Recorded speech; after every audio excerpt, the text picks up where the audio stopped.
My name is Eric Sandeno, and I work for the Washington Office Wilderness and Wild and Scenic River staff. But I'm actually based on the Mount Baker Snoqualmie National Forest, and I sit in the supervisor's office in Everett, Washington. My contact information is on the screen now, and I'm going to spend about the next 20 minutes providing an overview of the Forest Service Wilderness Performance Measure, which is called Wilderness Stewardship Performance, or because we like acronyms, it's probably one you hear WSP for short. So when I'm done, we'll switch over to Kristy, and she's going to provide a update on Wilderness Character Monitoring Program. So unfortunately, Christina Boston, who is the Wilderness Character Monitoring Program Manager, is under the weather today and is not able to participate. But fortunately, Kristy Ealdwine, who's from one of our amazing partner groups, the Southern Appalachian Wilderness Stewards, who is also a member of the Wilderness Character Monitoring Central Team, she's offered to step up and do an awesome job of providing an overview of the Wilderness Character Monitoring Program. So here's the outline of what I'm going to cover during my portion today, which is where did the performance measure come from? Why do we even need a performance measure? What does the performance measure consist of? How is the performance measure used? End of year reporting? Who monitors results of the performance measure? What resources are available to you? And like I said, at that point, I'll turn it over to Kristy to cover wilderness character monitoring and really the tie between wilderness stewardship performance and wilderness character monitoring, which is that wilderness character baseline element. So a little bit of a history lesson here. Where did our performance measure come from? So the Wilderness Program has had a performance measure since 2001. It was developed because the agency was directed by the Government Performance and Results Act to have a performance-based budget process. So what is a performance-based budget process? Really, the whole point is it's a way for the agency to identify tasks that would be completed, and with the funds provided, at the end of each year, demonstrate what the results with those funds were. The Wilderness Advisory Group and the Wilderness Information Management Steering Team work together to develop this performance measure, the database, the tools and templates, and everything else that is associated with the performance measure. The performance measure was actually built based on tasks wilderness managers and wilderness rangers identified that they were already doing. The idea was to build a performance measure to bring some consistency nationally to the program, and really for those areas that did not have a robust wilderness program, really a starting place on really what they should be doing. The performance measure has had some updates since 2001, but the most significant update was in 2015. What are the benefits of a performance measure? Well, a performance measure is a quantifiable indicator used to assess how well we are achieving our desired objectives. That's for the good as well as looking at the bad. A performance measure is a measuring stick to provide yourself, your staff, your successors, and leadership with specifics of the work we are doing in wilderness, as well as to identify what's not getting done. Besides just tasks, it's also a way to provide details about the amount of staffing we need to get that job done.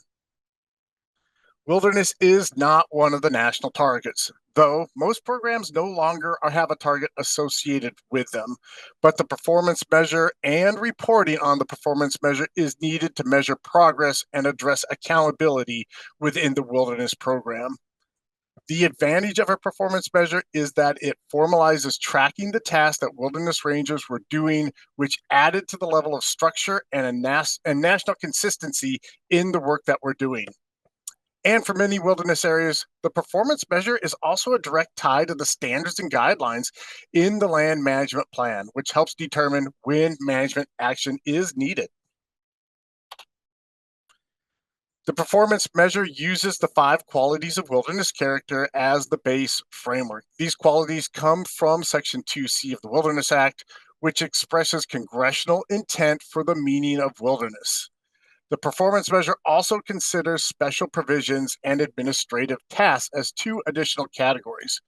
If you don't know what a special provision is, these are activities that appear not to conform with the purpose outlined in the Wilderness Act, but those activities are actually called out in legislation as being allowed. They are found in Section 4D of the Wilderness Act, or you can find it also within your enabling legislation for your wilderness area. So here are the elements of the performance measure. As shown, the quality of wilderness character is to the left, the element itself is in the middle, and the information about how many elements is in each category you can select, or if they're required, is on that far right-hand side. There are 7 categories, 20 total elements, and 5 deliverables for each element. So each element is worth 10 points. But I encourage you to focus on what the deliverables are versus the points. People lose focus on the purpose of the performance measure if it's only referred to in points. What is a more meaningful way to discuss what you're doing with your line officer? To tell them you did 6-point work for the recreation sites element, or that you completed recreation site surveys in the majority of your wilderness. So really think about how to express it in terms of the actions or the work that you're doing instead of that points. And each wilderness is required to select 10 elements. This is the same table, but just a little bit bigger, so you can see the full overview of the elements while I cover some details about how the elements were selected and the purpose of each of the elements for each wilderness. So the 20 elements associated with the performance measure are the invasive species, air quality values, natural role of fire, water, fish and wildlife, plants, recreation sites, trails, non-compliant infrastructure, motorized equipment, mechanical transport, agency management actions, opportunities for solitude, opportunities for primitive and unconfined recreation, cultural resources, livestock grazing, outfitters and guides, other special provisions, workforce capacity, education, and the wilderness character baseline element. And as I mentioned a couple slides back, the performance measure went through a significant update in 2015. So in the spring of 2015, staff for each wilderness selected the elements they planned to track. The objectives of the selection process was to identify and select 10 elements that reflect the interdisciplinary work associated with that wilderness, and not to focus on the elements that would just give you really good scores. As you see here, the 4 elements are mandatory. So each wilderness had the opportunity to select 6 from the remaining 16 choices of elements. Forests are allowed to select or select elective elements and track additional ones, but they just don't count toward the score. But you can track them just like you would with a normal element. So how is the performance measure used? There is some similarity to the information I provided earlier about why we have a performance measure, but some of the ways the performance measure is used is it really helps the Washington office and the region target limited funds to address national and regional needs.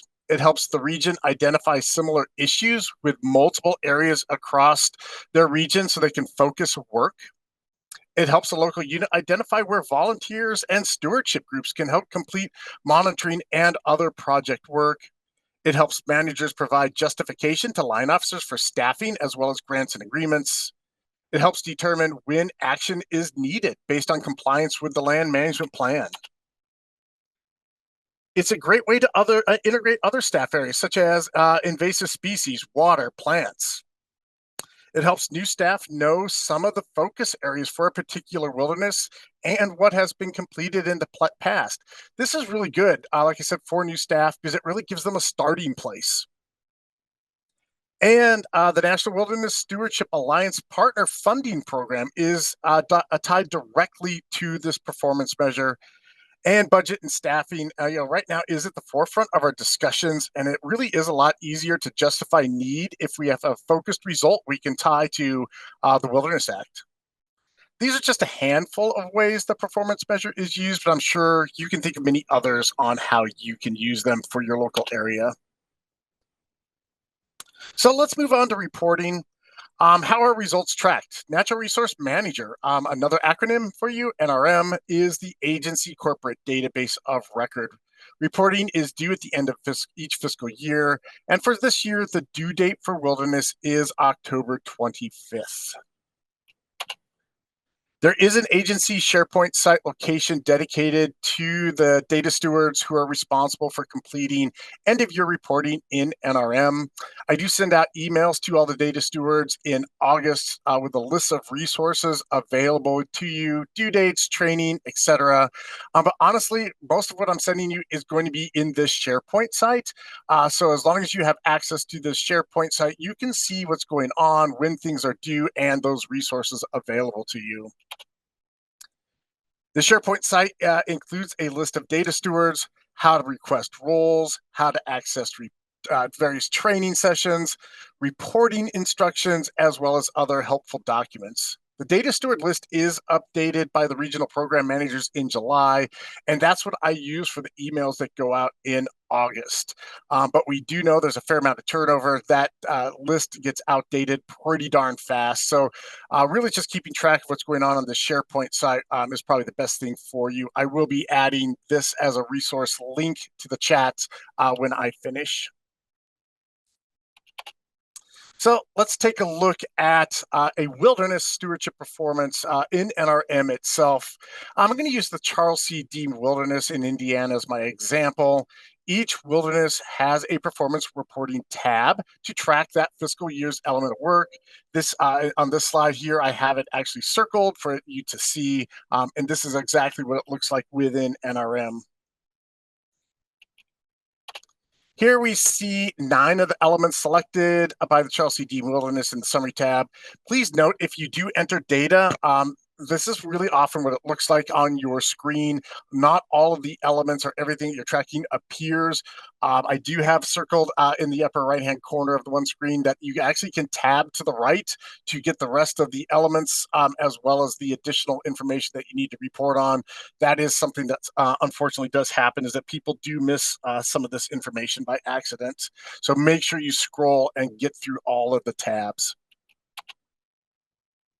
But we're going to look at one of the specific elements just to show you how it does work. Right now, we're showing the opportunities for solitude element, and this is really just sort of walks through how it's scored. When you open up the tab for the elements, the information is shown there. You identify what your scoring was associated with it. And you have to make sure you enter information related to the documentation. This is actually really important, because if it's done very well, it really leaves a trail for yourself to follow in the future, as well as, again, if you leave your position and someone else comes in, it really helps them understand what was done, when it was done, where are the files located, are there maps associated with it. So this is really, really important for you to keep up on. The other thing to note, the data steward is responsible for all of the elements in wilderness stewardship performance. We've heard some confusion out there that the data steward thought a trails person was going to come in and do the trails work, or they thought that somebody, a biologist, was going to come in and enter the information on the fish and wildlife element.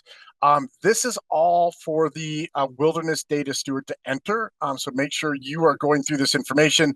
Obviously, you get what you need from those other individuals, though.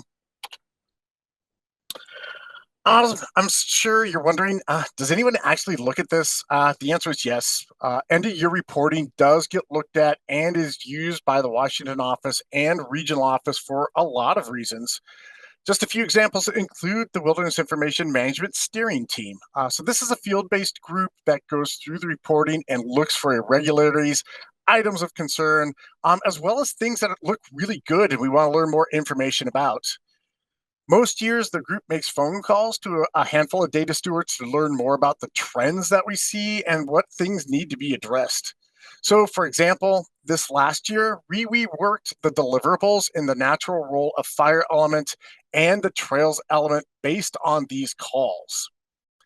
We also provide results to subject matter experts for those other elements, such as invasive species, water, plants, things like that, just for them to consider as far as, how are things going? Do they need to make changes? And how can their staff area get more involved? And of course, we do use the reporting to share information and concerns with leadership.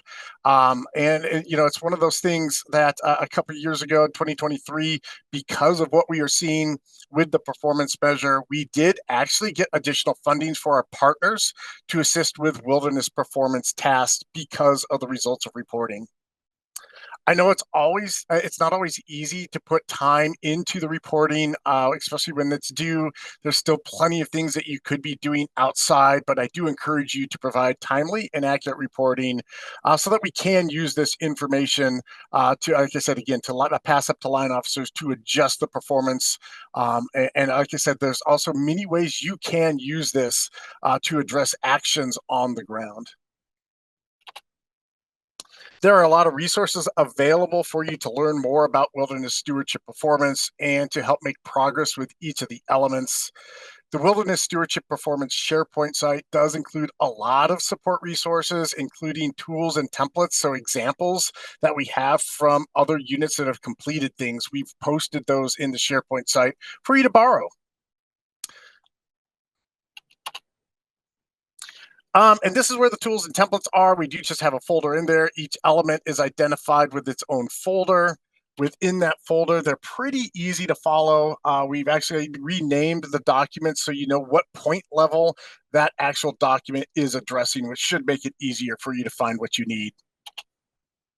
The other thing that's in this SharePoint folder is the original element selection forms.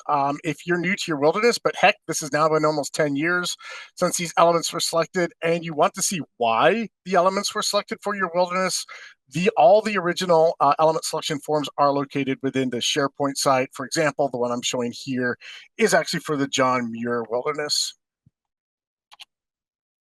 There's also a lot of really good information about accomplishment reports that can be found on the SharePoint site, including a really fun interactive dashboard to look at wilderness areas at the national level, the forest level, at the region. There's so many different ways you can kind of go through this. So you can look at just the elements and scores over time. I mean, you name it. It's very interactive.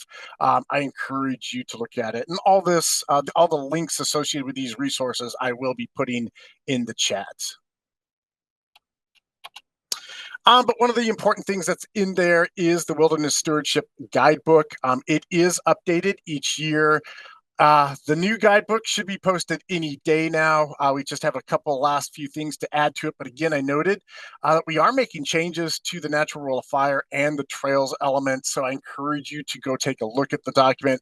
Very early in the guidebook, it does have a section that identifies what the annual changes were to the guidebook. So if you want to know where the changes were made in the guidebook, look at that section. It will tell you which elements may have been adjusted, or all we did that year was update links. Those types of things are all in there. But the guidebook itself for each of the elements identifies the key terms and definitions, the scoring and deliverables, explanatory note, links that may be helpful for you as well.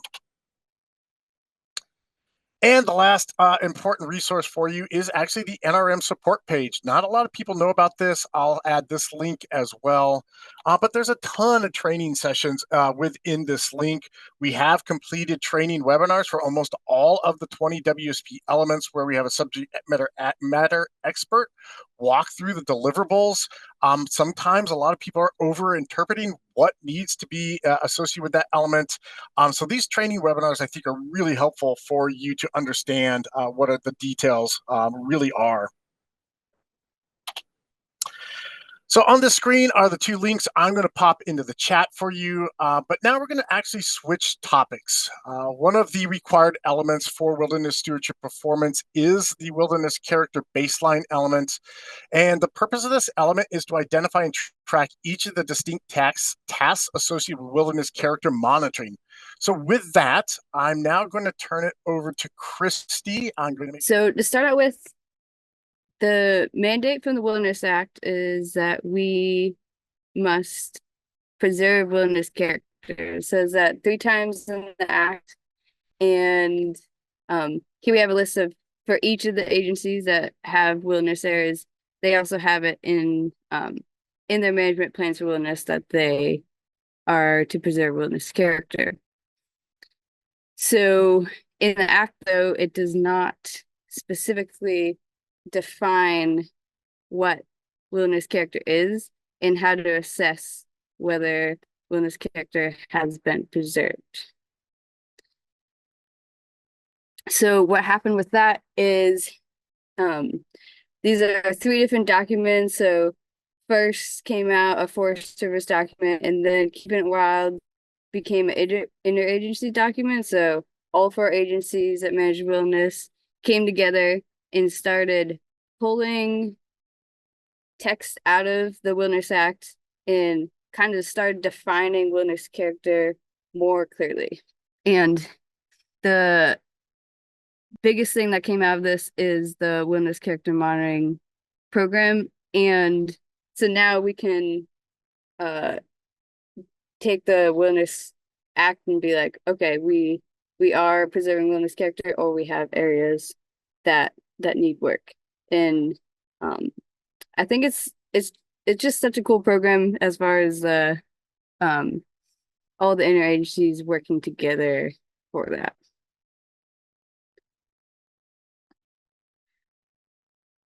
Okay, so part of the program is that it's locally relevant and nationally consistent, and that's important for the fact that we have like the baseline document, like 100-page document, that's all the data, information, what's going on the ground, that the district and local unit can reference and use in their management plans, use data in the management plans. But then also it's nationally consistent, so people who manage wilderness areas across their region or Washington office can also look at this program and get an understanding of how the wilderness's are doing overall. So yeah, accomplishments. So we'll be able to see if we're doing well, if it's staying the same, or if there are areas that we need to improve on. And yeah, this data in these documents can be used to evaluate policy effectiveness. And this is one of the biggest things, and why it's called the Wilderness Character Monitor Baseline, the first document here, is that the wilderness, so the interpretation of the Wilderness Act is that at designation, we need to preserve wilderness character. So the wilderness should be as good or better in its wilderness qualities than when it was designated. So then how do we know that? Like, the wilderness is going to be preserved for hundreds of years. People are going to come and go, move to different jobs, retire, and we need to know what the wilderness looked like with data to see over time. So if I just start working on a wilderness and I'm like, oh yeah, there's 50 miles of social trails in this wilderness, that's normal. But we have data being like, that wasn't there 20 years ago. There was 5 miles of social trails. Then we can see that, wow, there's a big change in what's happening in the wilderness. And with the program, whenever possible, we use existing data or parallel data programs. So existing data might be air quality that's already collected, and then parallel data is like, okay, the unit picked rec sites for WSP. Now we're going to use that in WCM, Wilderness Character Monitoring. So the Wilderness Character Monitoring program is all the areas that we thought we could collect data and would be enough that we thought that it could be accomplished. Like, it wouldn't be too much a heavy lift, and things that we can measure. But the other thing is that one character has intangible things that are not measurable, and these are reflected in the Wilderness Act and how we interpret wilderness. Like, a lot of us are here because we've had really positive experiences in nature, right? Whether they're healing, spiritual, like, just the connection to nature is important, but we can't measure all those things. So Wilderness Character Monitoring focuses on tangible, but there's always the intangible elements. So here's a graph, and the this is just a representation of, so wilderness A and wilderness B, when they got designated, they started at different points of how wildernessy they are, right? And so wilderness character monitoring is comparing the wilderness against itself, not against other wildernesses, right? So if wilderness A starts out, say wilderness A is a large wilderness, it's far away from a big city, it starts out less degraded. Well, wilderness B, say it's been logged, it's close to a city, gets higher use, then its starting point is going to be in a different spot. This is the same graph, some different animations here. So wilderness A, we have that one staying at steady. You're gonna start seeing these arrows being used. Wilderness B, so that is moving towards more modern human influence. So we do the wilderness character monitoring program. This is showing up. Then we're gonna assess management plans to address that. And then wilderness, oh, that didn't work. Sorry about that.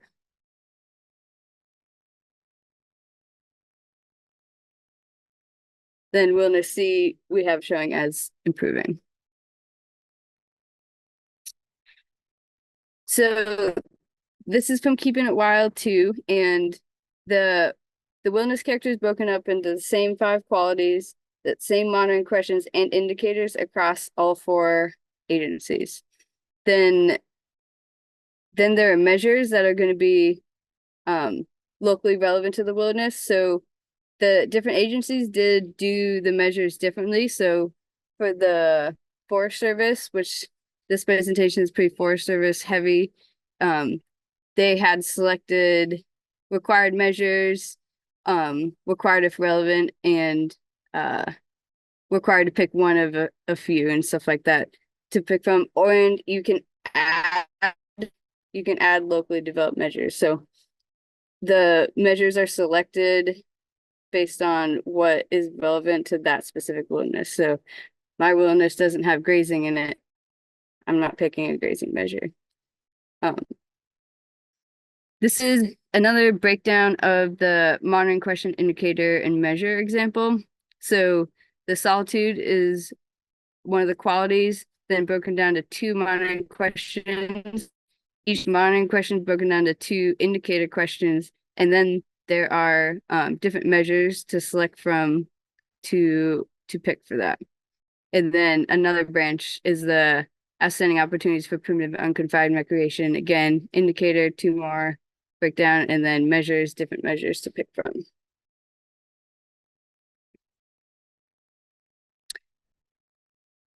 So the relationship between WSP and WCM is that WSP is going to be a lot of the actions, going out monitoring, writing plans, coming up with management actions based on data.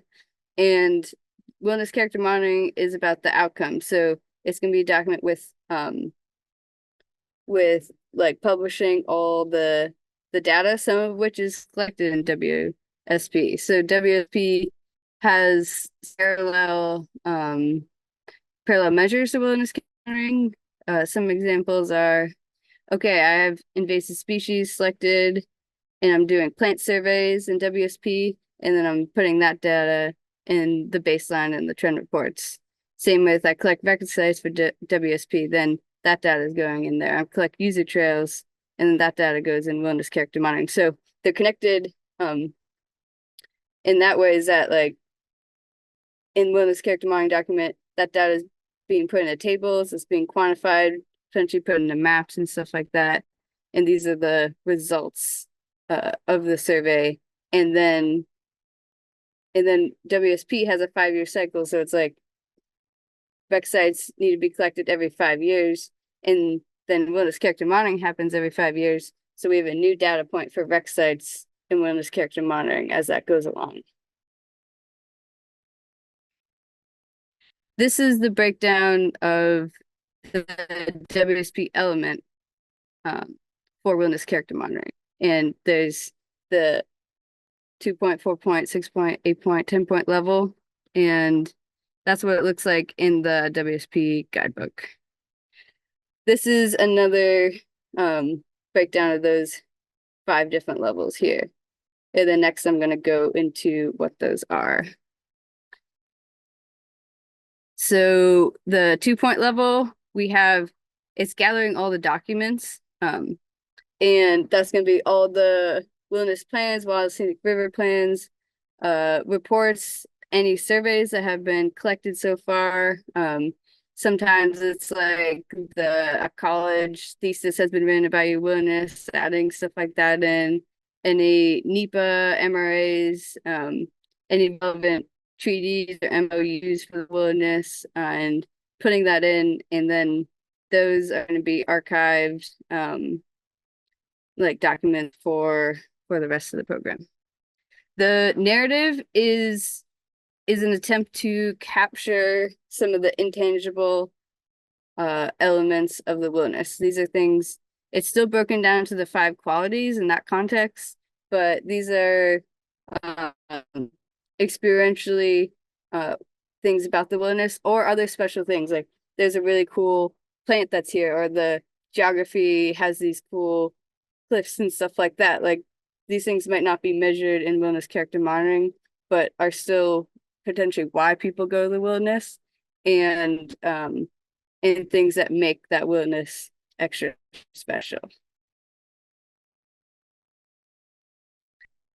So here is the wilderness character monitoring tech guide, and for the next 2 elements, the 6-point, 8-point, this is a 300+ page document that goes into details of how to implement these next 2 parts.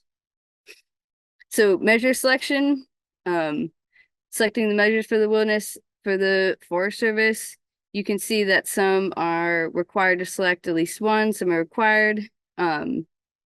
The other features of value are required if relevant. And then if you have local developed measures for your wilderness, you would also add them during this time in your measure selection form. And some examples I know about for that are going to be wilderness might want to track in more detail the effects of fire. Wilderness I worked on wanted to capture rock climbing sites specifically and separately from wreck sites, or miles of fences that were used to protect archaeology sites, and other things that are relevant to your wilderness, but they just end up not being captured in these 28 measures to choose from. So the minimum is to pick 15 of these, and I don't know the exact average, but say on average I'm seeing like 18 to 22 being the range of measures that have been picked. This is an example of the sheet. So as you select them, you need to say why that was selected, and then this needs to be signed off by a line officer and the regional program manager.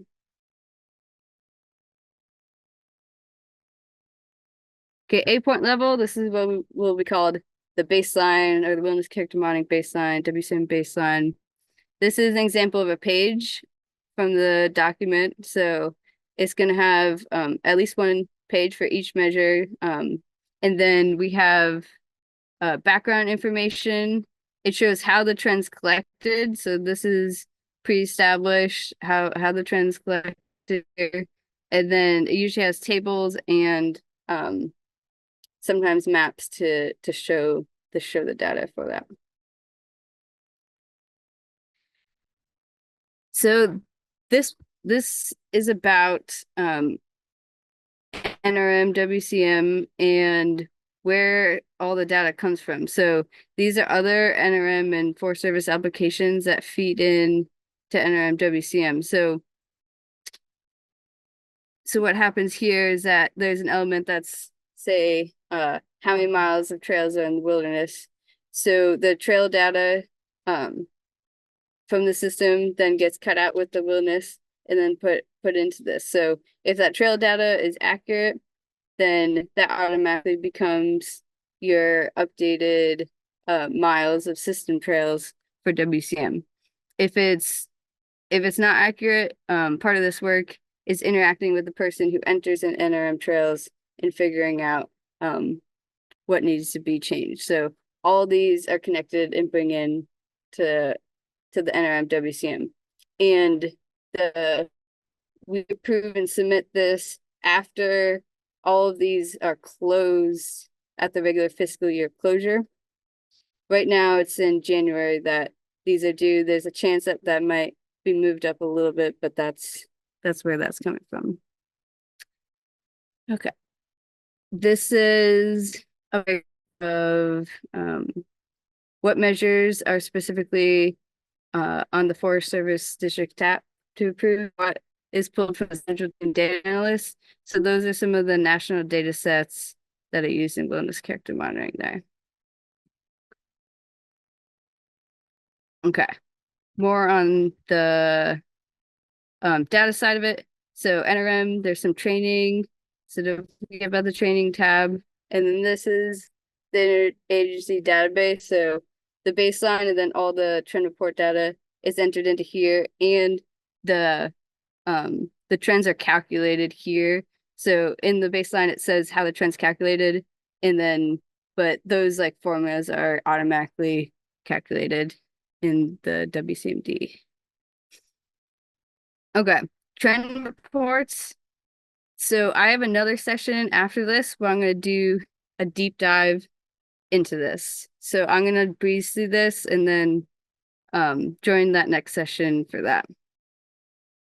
So trend is the 10-point level. And so wilderness character modeling is a constant cycle of collecting data, entering it, analyzing it, doing actions, collecting data, and writing reports. So for wilderness character monitoring, if we can, we bring the data all the way back to designation, but sometimes it doesn't go that far back. But the data will at least be starting at the baseline year and then every 5 years after that. So this is an example of how some go further back and some are the data is more recent. But now, once we start the baseline, we can keep going. And then data before designation is not used, but maybe talked about in the baseline. So the trends are going to break the measures down to these arrows. And then as we move up on the indicators, those arrows are going to be combined. So what that's going to look like is that each measure is going to be an arrow, and then those are added up to the indicator, then added up to the question, then the quality, and then we have overall and degrading, stable, or improving wilderness character. So there's going to be a lot of detail, but also can break your wilderness down to one arrow, and that's important for the people who are looking at the bigger scope. They manage wildernesses across the region, across the forest, or across at the Washington office. They have an idea of what is happening at their wilderness. Okay. I want to leave some room for questions, so I'm going to just keep breezing through this section. And so we got the reports, and this is an example of potential. These are like mock-ups of like regional trend reports and what those could look like from that. Okay. And then what this is going to be used for, we're going to look at this data and then we can use it to make good decisions about the wilderness areas. So for the government, it's like we can't just do stuff. We need data and like reports to back our decisions. And so programs like this are really important because we can be like, okay, yeah, we have data of rec sites that go back this many years, show that this is degrading wilderness character. Now we have the ability to make management actions to help improve wilderness character. These are resources that are available. So the central team, that's what I'm a part of. We have biweekly office hours, and we have this PDL that you can email us for specific questions. We also have a box that is the opinion box, which is full of resources and can be accessed from external or internal to the Forest Service people. Wilderness Connect has lots of tools and trainings, and then these documents that we went over in here, the tech guide, Keeping It Wild, and other resources. This is a breakdown of the central team. This is the list of our names here, all part of the central team. And thank you, Kristy. Thank you, Eric.